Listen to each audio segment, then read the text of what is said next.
Hello everyone. So let's start with the introduction first. This is Pallavi Sharma from Kolkata. Basically I belongs to Bihar and I just graduated this year from Ramjas College, University of Delhi. साथ ही साथ I am basketball and international netball player where I was the first standby of basketball Indian team and captain of Team India in netball Asian Championship. सो ये video बनाने का main motive है हमारा ball and pen को हम साथ में कैसे कैरी कर सकते हैं, और ये वीडियो स्पेशली उन यंगस्टर्स के लिए है जो कि साथ में ये चीज़ कैरी करना चाहते हैं. मैं बहुत ज़्यादा लॉन्ग में नहीं जाऊंगी बट अपने लाइफ की कुछ मोमेंट्स, कुछ नहीं स्पेशली एक मोमेंट ज़रूर शेयर करना चाहूँगी क्योंकि दैट इज़ समथिंग जहाँ से मेरे लाइफ को देखने का पर्सपेक्टिव पूरे तरीके से चेंज हो चुका था. I was in class 10th और मेरे को बास्केटबॉल स्टार्ट किए हुए 2 साल हो चुके थे. I started my career through volleyball और इसको 2 साल हो चुके थे. Where I was the first stand by of Indian team और साथ ही साथ I just came back to my state. वहाँ पे एक नेशनल्स थे जिसमें I was selected not because of my height but मेरी काबिलियत की वजह से उस नेशनल्स में मैं सिलेक्ट हुई थी. और वो टूर्नामेंट मेरे लिए बहुत स्पेशल था क्योंकि मैं उस टाइम बहुत ही अच्छे कोचेस के अंदर प्रैक्टिस करके और बहुत ही अच्छे ट्रेंड कोचेस के साथ प्रैक्टिस करके आई थी विथ अच्छे टीम्स वगैरह. सो वो नेशनल्स मेरे लिए बहुत इंपॉर्टेंट था और उसी के साथ मैं क्लास 10th में पढ़ती थी जो एक बच्चों के लिए, एक यंगस्टर्स के लिए बहुत इंपॉर्टेंट होता है. उसके बाद की प्लानिंग्स वगैरह वो पहले से कर रखते हैं. तो I met with an accident जिसमें I was travelling through express train और भोपाल जा रही थी. वहाँ पे हमारे टूर्नामेंट्स थे विथ माय टीममेट्स और साथ में रास्ते में एक एक्सीडेंट हुआ जिसमें मेरे लेग फ्रैक्चर्ड हो गए और ट्रेन से मैं स्लिप हो चुकी थी. पूरे तरीके से नहीं, रनिंग ट्रेन से मैं स्लिप हो गई थी जिसमें मेरा सिर्फ लेफ्ट लेग एक पोल से जाके टकराया था और मुझे ऐसा लगा कि मेरा नी से पैर कट चुका है बट एक्चुअली ऐसा हुआ नहीं था और जस्ट मेरा एक होल हुआ था मेरे पैर में और स्वेलिंग हो चुकी थी बट उससे ब्लीडिंग 2 घंटे से नहीं रुका था. And I ended up calling my dad. उनको मैंने ये सिचुएशन बताया और धनबाद स्टेशन पे डॉक्टर्स वगैरह अवेलेबल किए गए हैं मेरे लिए जिन्होंने बताया कि मेरे लेग फ्रैक्चर हो चुका है और मुझे सर्जरी की ज़रूरत पड़ सकती है आगे, इसलिए मुझे हॉस्पिटल में एडमिट किया जाएगा. कुछ दिनों के बाद मेरे पैरों की सर्जरी हुई जिसमें 4 प्लेट और 16 स्क्रू इंसर्ट किए गए और प्लेट कुछ इस तरीके से था कि 3 प्लेट अंदर की तरफ इंसर्ट किया गया था और एक बाहर की तरफ से क्योंकि वो दोनों बोन को सपोर्ट करता था. उसके साथ ही आई वेंट थ्रू 4 सर्जरीज क्योंकि मेरे जो टो की बोन्स थे वो पूरे तरीके से टूट के अलग हो चुके थे और उसको जोड़ने के लिए एक सपोर्ट की ज़रूरत पड़ रही थी जो कि प्लेट से दी गई थी बट वो फेल हो गया था जिसकी वजह से मुझे 4 सर्जरी से गो थ्रू करना पड़ा. डॉक्टर का कुछ 4 सर्जरी के बाद भी यही स्टेटमेंट था कि I will not able to walk any more. मैं कभी चल नहीं पाऊँगी और बास्केटबॉल बाकी चीज़ें तो मैं भूल जाऊँ. सो डैट वॉज समथिंग जो मैंने कभी लाइफ में एक्सपेक्ट नहीं किया था. मैं उस मुकाम में थी और उस मुकाम से मैं सीधा ज़मीन पे आके गिर गया और सिर्फ एक थॉट मेरे दिमाग में था, मैं ही क्यों. क्लास 10th में बताया था मैंने आपको कि मैं उस टाइम क्लास 10th में थी और मेरे सारे फ्रेंड्स बोर्ड पास कर चुके थे, 11th में एडमिशन ले चुके थे और मैं पिछले 6 महीने से हॉस्पिटल में एडमिट थी. एक सर्जरी के बाद दूसरी सर्जरी, दूसरे के बाद तीसरी और तीसरे के बाद चौथे की तैयारी चल रही थी और यही हो रहा था मेरी लाइफ में. मैं चल नहीं पाऊंगी और कभी वापस खेल नहीं पाऊंगी, ऐसा डॉक्टर का स्टेटमेंट था. मैंने अपने पापा से बोला कि पापा मुझे घर जाना है, मुझे हॉस्पिटल में और नहीं रहना, मे बी मैं डिप्रेस्ड हो जाऊंगी. ये सब चीज़ें और मैं नहीं झेल सकती क्योंकि आप वो क्लास 10 के बच्चे के दिमाग से सोचना उसके लिए वो उस टाइम पे क्या गुजर रहा था.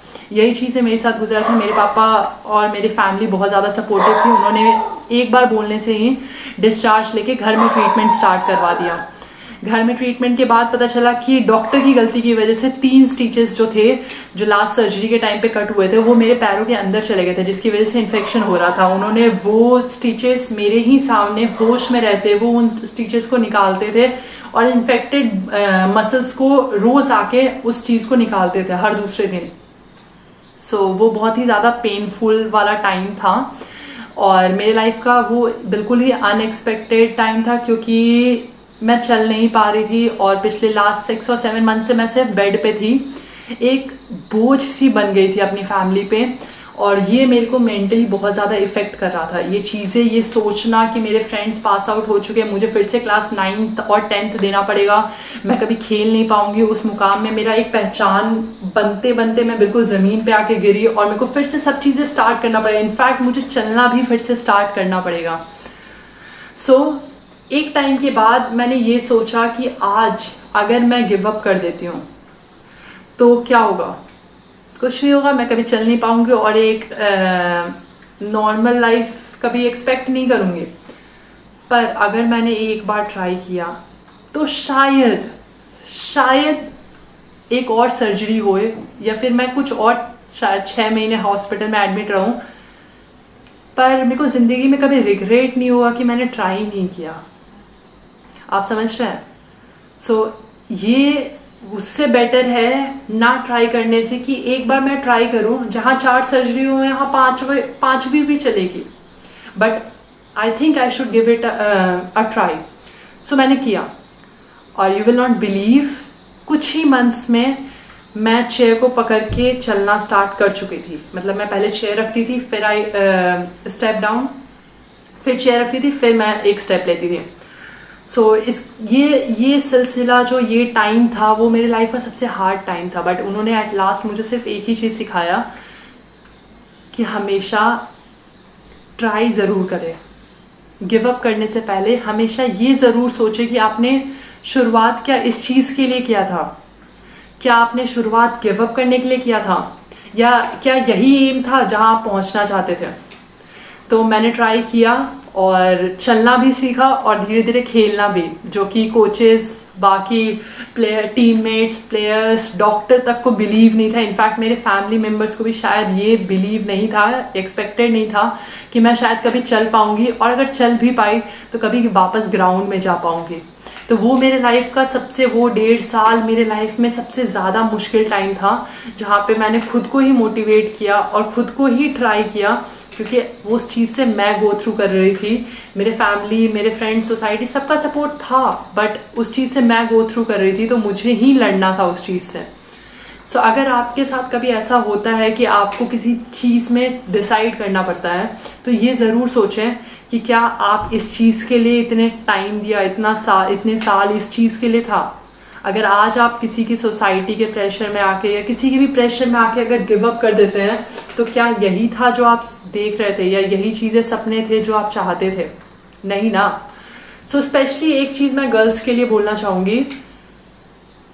गर्ल्स में ऐसा होता है, क्योंकि मैं खुद एक लड़की हूँ, तो मेरे साथ भी ये चीज़ें होती है कि मेरे फैमिली, मेरे फ्रेंड्स बहुत सपोर्टिव होते हैं, लेकिन जहाँ बात शादी की आती है वहाँ पे वो सपोर्ट थोड़ा कम हो जाता है। इनफैक्ट मेरे फैमिली के साथ भी यही होता है कि थोड़ा सपोर्ट कम हो जाता है। पर अगर हम गिव अप कर दिए तो हम हार जाएंगे। अगर हम किसी सोसाइटी के अंदर या फिर किसी फैमिली प्रेशर के अंदर आके अपने सपने छोड़ दिए, तो उनको कोई फ़र्क नहीं पड़ेगा, पर जो सपने हमने देखा है वो कभी पूरा नहीं होगा। कुछ टाइम के बाद जब आपके वो सपने पूरे हो जाएंगे, तब आप रियलाइज़ करोगे कि अच्छा हुआ कि हमने वो चीज़ नहीं छोड़ा। तो ज़िंदगी भर के रिग्रेट से अच्छा है कि आप वो सपने जियो। थोड़ा सा हार्ड होगा, बहुत ईजिली हर चीज़ नहीं मिल जाता। मैंने उसके बाद, उस इंजरी के बाद एक और इंजरी मेरी हुई, लिगामेंट टियर हुआ, जिसमें भी डॉक्टर का ये स्टेटमेंट था कि बड़ा मुश्किल होगा तुम्हारे लिए वापस गेम में जाना। पर मुझे पता था, मुझे खुद पे बिलीव था कि मैं फिर से वो कर पाऊंगी, और मैंने किया। और उसके जस्ट 1 साल के बाद मैंने इंडिया को रिप्रेजेंट किया इन नेटबॉल, जो कि मेरे लिए एक बिल्कुल ही न्यू गेम था। और उसी के बाद नेक्स्ट में आई was the captain of team India, और बाद में I ended up with the coach of under 16 Asian girls team, जो वो मेरे लिए बहुत ही बड़ा अचीवमेंट था मेरे लाइफ का।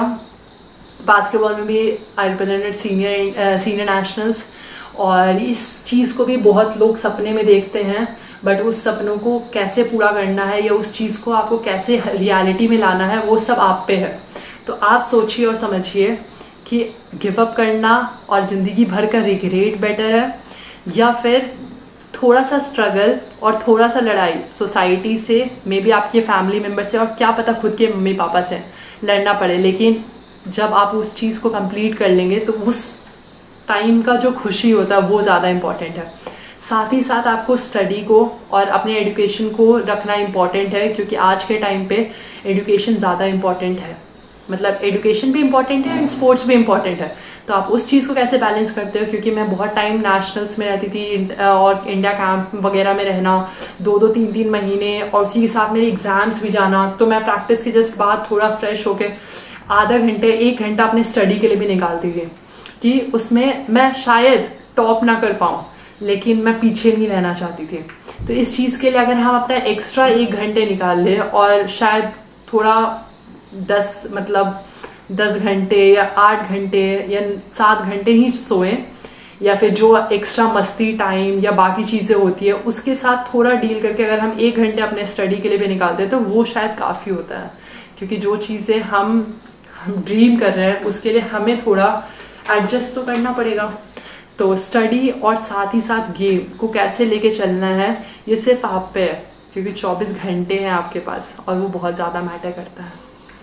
तो इसके साथ ही thank you and I hope आपको मेरी लाइफ स्टोरी बहुत ज़्यादा मोटिवेटिंग तो नहीं बट मोटिवेटिंग लगी हो। और अगर आपको कोई भी क्वेरी हो या कुछ भी हो you can easily contact me. साथ ही साथ लड़कियों के लिए एक छोटा सा मैसेज कि हम लड़कियां वो होते हैं जो साथ ही साथ हर चीज़ मैनेज करके चलना जानते हैं। तो वो तुम पे है, वो आप पे है कि आप उस चीज़ को कैसे एंड करते हो। पर सिर्फ लोग एंडिंग याद रखते हैं, वो लाइफ आप कैसे गए हो या किससे लड़ाई की हो, किससे झगड़े हो या फिर कितना स्ट्रगल किए हो वो मैटर नहीं करता। तो आपको बस एंड के लिए काम करना है। आगे की चीज़ें धीरे धीरे खुद ही आराम से ईजिली हो जाएगा। तो गिव अप मत करना, और गिव अप करने का कभी भी दिमाग में आइडिया आए तो ये ज़रूर सोचना कि आपने क्या शुरू इसलिए किया था। तो थैंक यू।